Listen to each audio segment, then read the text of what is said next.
ప్రస్తుత కాలంలో రెస్టారెంట్లకు పెద్దగా ఎవ్వరూ వెళ్లడం లేదు. హాయిగా ఇంట్లోనే కూర్చొని ఆన్లైన్లో ఫుడ్ డెలివరీ యాప్స్ ద్వారా ఇంటికే ఆహారాన్ని తెప్పించుకుంటున్నారు.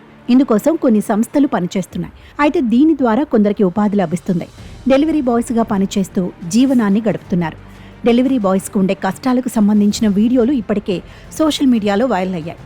ఎండ, వాన ఇవన్నీ ఏవి పట్టించుకోకుండా పనిచేస్తుంటారు. అయితే తాజాగా ఓ జొమాటో డెలివరీ బాయ్కు కస్టమర్ ఊహించని సర్ప్రైజ్ ఇచ్చాడు.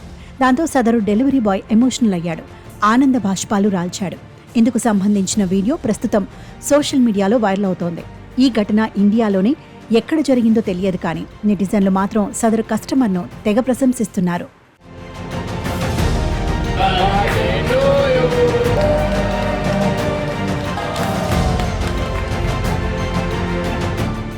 కృష్ణ రత్నాని అనే వ్యక్తి జొమాటోలో ఫుడ్ ఆర్డర్ చేసుకున్నాడు. అయితే అతని ఆర్డర్ ఒక డెలివరీ బాయ్ పిక్ చేసుకున్నాడు. డీటెయిల్స్ చెక్ చేయగా సదరు డెలివరీ బాయ్ బర్త్డే అని తెలిసిందే. పుట్టినరోజున కూడా అతను కష్టపడి పని చేస్తుండడాన్ని సదరు కస్టమర్ తెలుసుకొని అతనికి మంచి సర్ప్రైజ్ ఇవ్వాలనుకున్నాడు. దాంతో అతని కళ్లల్లో ఆనందాన్ని చూడాలనుకుని ఒక ప్లాన్ వేశాడు.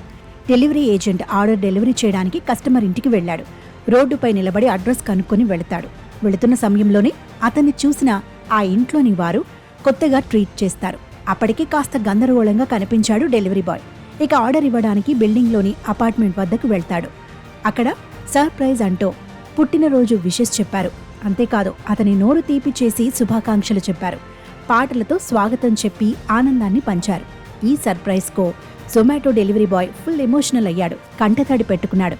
ఇక ఈ వీడియోను సదరు కస్టమర్ సోషల్ మీడియాలో అప్లోడ్ చేయగా అది వైరల్ అయింది. నెటిజన్లు డెలివరీ బాయ్ బర్త్డే సెలబ్రేట్ చేసిన కస్టమర్ను పొగుడుతున్నారు.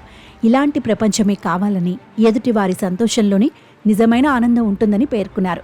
డెలివరీ బాయ్ ఇది అస్సలు ఊహించలేదని, చూడముచ్చటగా ఉందంటూ మరికొందరు నెటిజన్లు కామెంట్లలో రాసుకొచ్చారు. మరోవైపు ఈ సంఘటనపై జొమాటో డెలివరీ పార్ట్నర్ అధికారిక హ్యాండిల్ కూడా స్పందించింది. సదరు డెలివరీ బాయ్కు పుట్టినరోజు శుభాకాంక్షలు అంటూ రాసుకొచ్చింది. ఇలాంటి సానుకూల సంఘటనలు సమాజంలో సంతోషం, ఐక్యత విలువలను మరింత పెంచుతాయనడంలో సందేహం లేదు.